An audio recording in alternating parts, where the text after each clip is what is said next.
So ito na nga mga idol ang pinakamalupit sa lahat.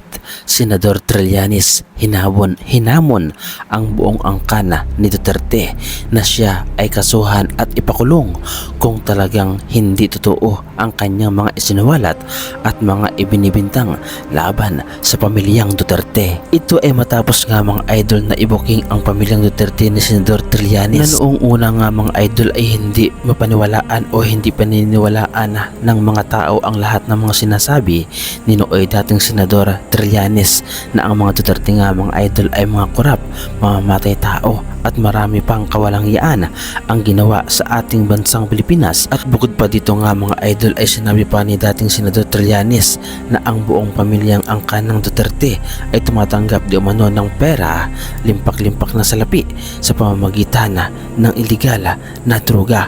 Ito ay tahasan at lakas loob na sinabi ni dating Senador Trillanes doon sa hearing sa Quadcom. Kaya naman hinamon ni dating Senador Trillanes ang buong angkan ng mga Duterte na siya ay kasuhan at kung kayang ipakulong siya ay gawin nila. Ayon kay dating Senador Trillanes, sinahamon ko ang buong angkan ng mga Duterte na pilahan ako ng sandamakmak na kaso kung hindi ako nagsasabi ng totoo. Ang lahat ng ito nga mga idol ay lakas loob na sinasabi ni dating Senador Trillanes dahil siya ay kumpiyansa na ang lahat ng kanyang mga sinasabi ay makatotohanan. Subalit si Basti Duterte nga mga idol ay iba ang hamon at ito ang kanyang sinabi: "Kaga, hinahamon kita ng barilan para malaman ng buong mundo ang kasinungalingan at kabaklaan mo, Sebastian Basti Duterte." Ito nga mga idol ang hamon ni Basti Duterte, hindi isang totoong lalaki, hamon na isang pagbabanta at pananakot.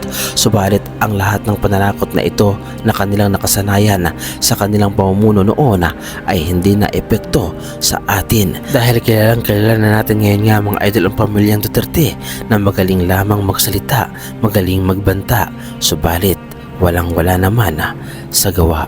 Ano ang masasabi ninyo mga idol sa reaction video na ito? At ano ang masasabi ninyo sa mga pagbabanta na ginagawa ng pamilyang Duterte, lalo na ngayon na maraming kaso ang ipinupukol laban sa kanila?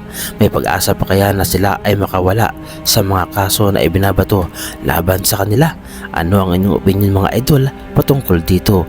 Ibahagi niyo naman mga idol inyong reaksyon sa ating comment section.